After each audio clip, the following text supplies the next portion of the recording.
My family used me as their emotional and financial doormat for years, then told me everyone's life would be easier if I just disappeared. So I sued them, won in court, and took everything back that they tried to steal from me. My name is Evan. I'm currently 27, but the true turning point in my life occurred last year, on my 26th birthday. It was supposed to be just another ordinary celebration. Nothing elaborate, simply a small get-together at my parents' residence, much like every year I could recall. I had long since ceased anticipating grand gestures from them. Frankly, my main reason for attending was my young niece, who found joy in any birthday, regardless of whose it was, and the carrot cake I had personally baked, certain they would never get it right. I walked in that day, cake in one hand, an inexpensive bottle of wine in the other, sensing a peculiar tension in the atmosphere, but I chose to overlook it as I always did. The dining table was arranged somewhat haphazardly, as if my mother had hastily put it together at the last moment.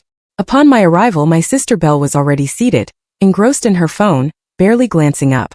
My Uncle Joel had clearly indulged in a couple of drinks, and my father stood by the window, wearing that familiar, weary sneer he always displayed when I entered a room, the one that silently declared, "You don't truly belong here." I placed the cake down and forced a smile. "Happy birthday to me, I suppose," I murmured, partly in jest. No one chuckled. We settled down to eat. No one had bothered to inquire about my supper preference, so it was lasagna. Again, I don't dislike lasagna, but the issue wasn't the food itself. It was the evident lack of effort. I tried to initiate light conversation, asking Belle about her role at the design firm, mentioning my own recent promotion at work, which I had diligently earned, and even inquiring about my mother's garden, a topic she used to speak about with enthusiasm. Silence. Then came the moment that completely dislodged me and extinguished any lingering hope I had for mending our fractured family. My father lifted his glass of whiskey and stated, "You know, Evan, if you disappeared tomorrow, life would genuinely be simpler for all of us." A moment of profound stillness followed. I thought, no. I desperately hoped I had misheard him.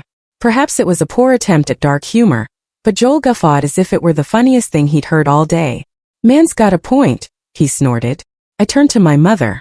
Her expression was blank, neither surprised nor offended, just empty. She remained silent and did not even flinch. Belle plunged her fork into the cake, took a bite and commented, "Well, you do always cause a fuss." I was paralyzed for a while. I just stared at all of them. I wasn't sure whether to weep, shout, or simply walk away. My throat constricted. My chest burned, yet I uttered nothing. I calmly stood up, gave a single nod and said, "Understood." Then I left. There was no dramatic scene, no shouting. I simply walked out into the night, drove back to my small apartment, and sat in the darkness for hours, attempting to comprehend what had just transpired. Do you know what stung the most? It wasn't even the exact words my father had spoken. It was the sheer casualness of it, as if I were merely a minor inconvenience they preferred not to deal with. I didn't sleep that night. The words echoed in my mind, "If you vanish tomorrow." So I decided to do precisely that. Not out of immediate spite, but because I simply needed to be somewhere they couldn't locate me, somewhere I couldn't be dismissed like an unwanted object. The next morning I packed my belongings. I didn't possess much, but I gathered everything essential. My documents, laptop, and a few framed photographs from happier times. I contacted my supervisor and utilized the 3 weeks of vacation I had accumulated. I didn't inform anyone of my destination. I switched off my phone. I simply vanished. I headed to the cabin. My grandfather had once owned a small, secluded cottage nestled in the woods. After his passing, it remained untouched for years. No one else in the family cared for it.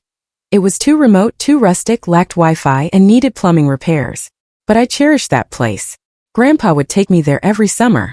I had the keys, and the deed had been discreetly transferred to me when he passed, a detail the rest of the family had apparently overlooked in the paperwork. It was mine, a fact I had never disclosed since. To them, I was the outcast, the burden, the child who never quite fit in. I arrived in the afternoon. The cabin was dusty and the fireplace untouched, yet it felt more like a true home than my parents' house ever had. I lit a fire, unpacked my books, and truly breathed for the first time in months. No calls, no expectations, no snide remarks, just silence. A purposeful quietness. The initial days were dedicated to healing. I cooked, hiked, journaled, and eventually allowed myself to cry. I replayed that birthday dinner 1,000 times in my mind, and with each replay I gained greater clarity. I had not been loved in that house. I had merely been tolerated, barely. I was done being tolerable. A week passed before I checked my backup phone. I kept it powered off, only using it for emergencies. But curiosity overcame me, and I switched it on just long enough to see the deluge of messages and missed calls. Belle, where are you? Dad is freaking out. Mom, please call me as soon as you can. It is urgent. Joel, we should chat. Seriously. Dad, call me right now. I frowned. It was unexpected.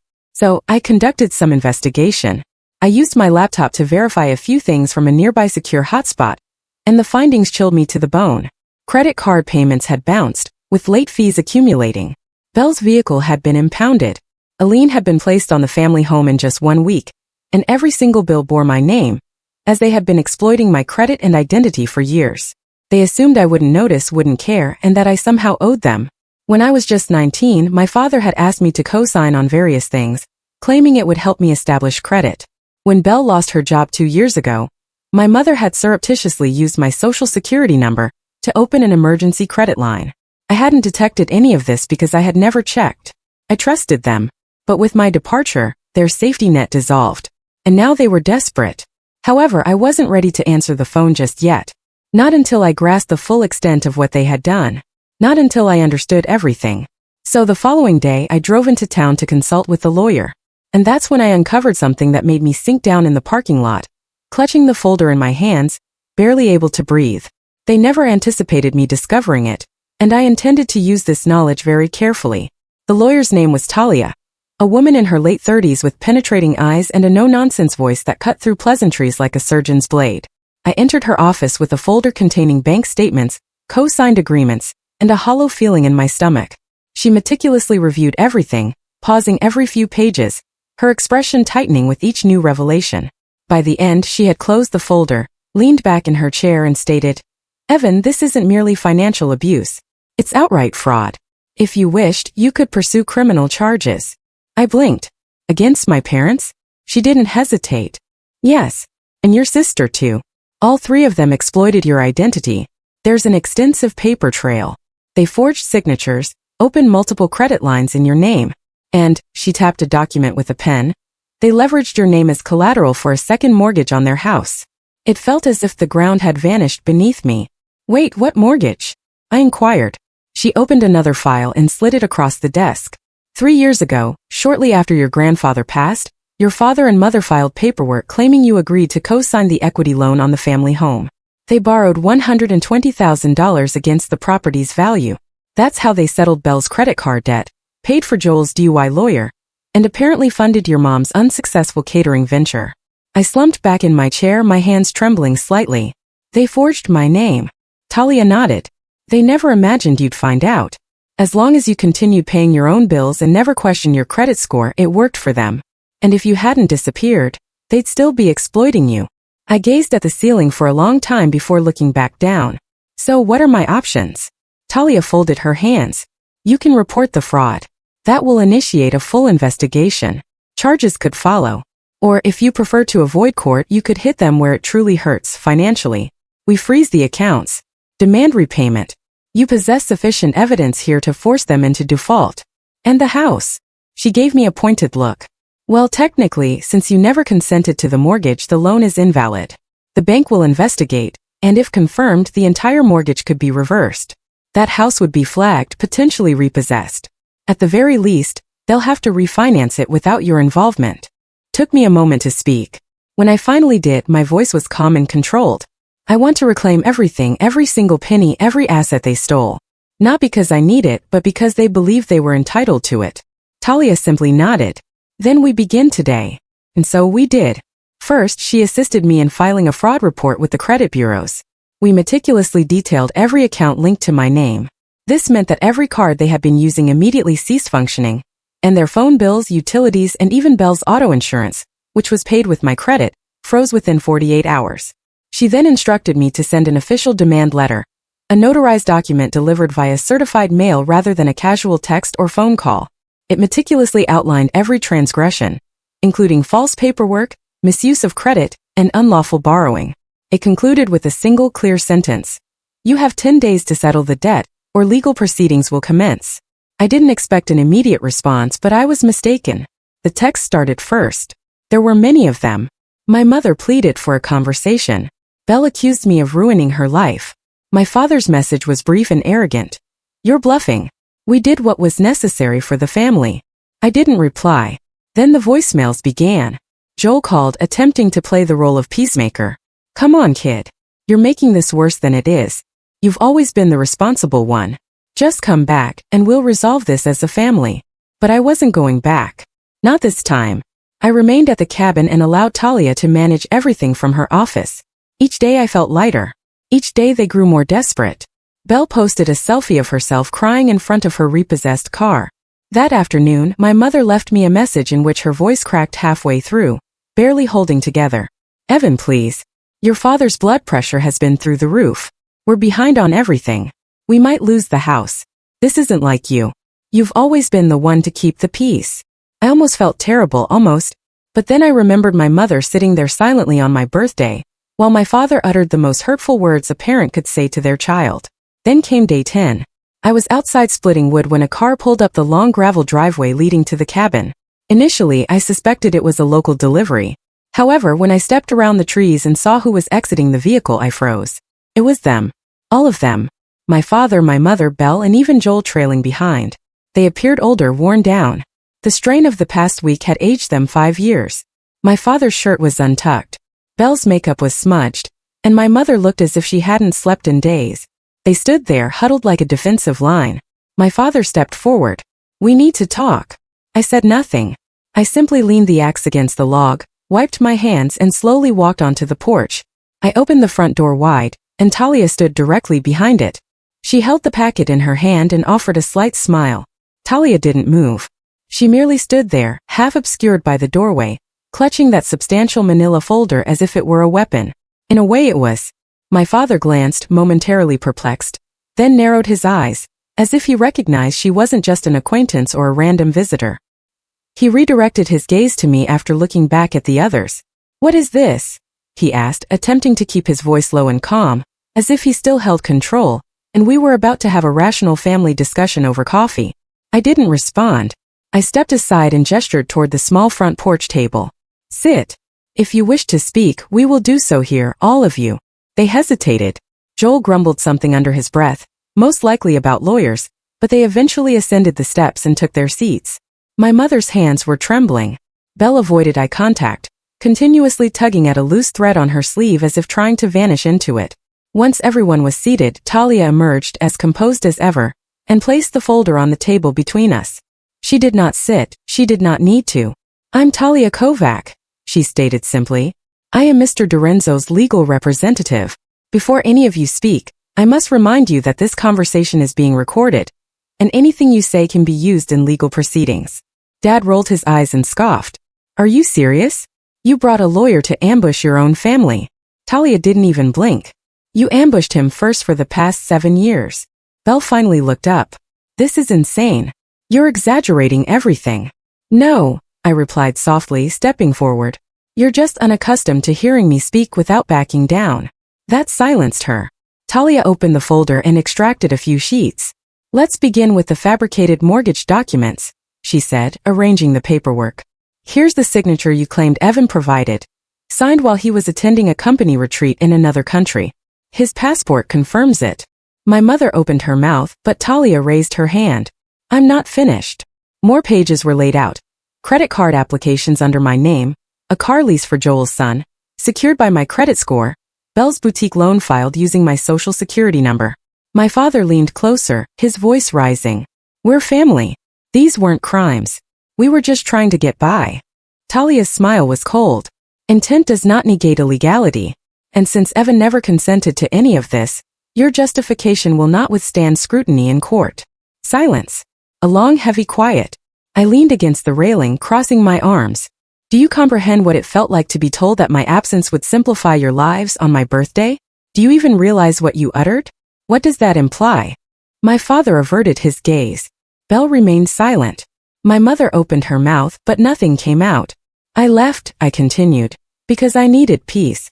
Because for years I've been your safety net, your contingency plan, the financial support none of you even acknowledged. And the moment I tried to breathe, you panicked. Because I was never a son to you. I was a utility, something beneficial. And when I ceased being useful, you labeled me selfish. Talia pulled out the final sheet. This is a formal notice. Evan is initiating action to freeze all joint accounts involving his name. He will also be seeking compensation for damages to his credit, unauthorized debts, and emotional distress. The total amount stands at approximately $194,000, not including legal fees. My father abruptly stood, knocking his chair backward. You think you're going to ruin us with this? You think a judge will side with you over your own family? That's when I moved closer. I believe a judge will follow the evidence, I responded, my voice steady. And believe me, there's more. I have the emails, the texts, even voice memos. You're not as careful as you imagine. Joel muttered. This is absurd. We didn't intend for it to escalate this far. Talia glanced at her watch. You have 7 days to respond to this notice. If you choose to settle out of court, we are open to negotiation. If not, we will proceed with full legal action. Belle unexpectedly spoke up. So that's it? You're just going to destroy us? Everything we've built. I laughed bitterly. Built? You exploited me. Everything you possess was mine. Constructed with my credit, paid for with my effort. I gave you. And what did you give me? A birthday toast that essentially told me I was expendable. She appeared about to argue but instead burst into tears. My mother reached out to me, and for a brief second her eyes softened. Evan, please. We're family. I stared at her hand. You were my family, I murmured before stepping back. They stood there in silence, gazing at me as if they no longer recognized who I was, as if I had transformed into someone unfamiliar. Perhaps I had. Or perhaps they were now finally seeing the part of me I had concealed for years, the version that refused to beg for affection and did not falter when challenged. The sun was beginning to set behind the trees, casting long shadows across the porch. Talia returned the folder to her briefcase and looked at me. Are we finished here? I nodded. She turned to face them. I suggest you retain legal counsel. They stood one by one and slowly shuffled back to their cars. No more shouting, no more bravado, just silence. The car door slammed. The engine started. Then they were gone. But it wasn't over. Not even close. They did not respond within the 7 days Talia had granted them. No settlement. No counteroffer. Not even an apology. Just more silence. When I was younger, I was the one tiptoeing around their mood swings, eager to mend things before they worsened. But suddenly I wasn't the one waiting. Talia filed her case on Monday morning. I signed each page calmly, feeling lighter with every stroke of the pen. Fraud, identity theft, financial losses, emotional anguish. We were no longer playing gently. That same week, Belle posted an enigmatic statement on social media about betrayal and family members becoming strangers. Her friends responded with heart and sad emojis. I did not reply. I didn't offer an explanation because I felt no obligation to do so. By the following month, the consequences had hit hard. First, the court identified the fraudulent mortgage. My father attempted to explain it as a family arrangement, but Talia presented concrete evidence. Bank transfers, time-stamped communications, my travel records proving I wasn't even in the country when I supposedly signed. The judge didn't even flinch. The loan was declared invalid. The house wasn't yet repossessed, but the bank ceased all activity related to it, including refinancing options. This meant late payments began to accrue. Interest rates soared, and because their finances were intertwined with the credit lines under my name, their entire financial structure rapidly unraveled. Belle's boutique quietly closed without an announcement. That closed for renovations sign appeared one day and never disappeared. Joel's automobile, which I had mistakenly co-signed for, was repossessed 2 months later after he missed 2 consecutive payments. He left a furious voicemail, calling me ungrateful and warning me that karma always comes around. I deleted it without hearing the end. My mother called once, only once. She didn't plead. She didn't yell. She simply stated, "You've made your point. We're drowning." And I gently said, "No. I've only just begun cleaning up the mess you created." The litigation took almost a year to resolve. They dragged their feet, tried to postpone hearings, claimed emotional distress, and even attempted to manipulate the narrative in court by asserting I was unstable, harboring a grudge, or seeking vengeance. But Talia was relentless, professional, precise. By the time the final hearing arrived, the judge had ruled in my favor on all counts. They were ordered to pay reparations of $198,000. They lost access to all accounts under my name.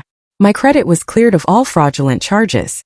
Belle was even fined for falsifying loan applications, but it did not result in criminal charges, as I agreed not to pursue them. That was the only concession I made. Not because they deserved it, but because I needed peace. I used a portion of the compensation to restore my credit, and invest in my future. As for the rest, I used it to renovate the cabin. It took 6 months, but by the end the place was transformed. The plumbing was updated. Solar panels adorned the roof, and a comfortable office area was created for remote work. My grandfather had long wished to complete the stone chimney in his fireplace. It became my home. Not merely a place to escape, but a place to truly live. One afternoon, as I was gathering firewood, a car pulled into the driveway again. I nearly disregarded it. Visitors were scarce and I preferred it that way. But something compelled me to investigate. It was Belle alone. She emerged wearing faded jeans and an oversized hoodie. No makeup, no pretense. Just her. She appeared smaller than I remembered. Not physically, but humbled. She didn't approach. She stood by the car, hands tucked into her sleeves. "I'm not here to argue," she explained. I wanted to see where you went, what you chose instead of us." I nodded gently, and she took in the trees, the porch, and the tranquil air. "It's beautiful," she replied softly. "I understand now. I was terrible to you," she continued. "We all were. I think we wanted you to be the responsible one because none of us were ready to mature. And when you finally stopped supporting us, we crumbled because we'd never learned to stand on our own." I raised an eyebrow. "Is that an apology?" She met my gaze. "It's an attempt. I don't expect forgiveness. I just thought if you ever wondered whether we regretted it, we do. Or at least I do." I believed her. Not because her voice wavered or she looked exhausted, but because there was no pleading, no manipulation, no rebuttal, just the quiet truth. I nodded once. "I appreciate you coming all this way to say it." She lingered, perhaps expecting more, perhaps hoping for something different, but I offered nothing further. After a moment, she offered a faint smile, turned, and returned to her car. As the engine sound faded into the distance, I re-entered the cabin, a cool breeze caressing my cheeks. And for the first time in years, I felt truly liberated.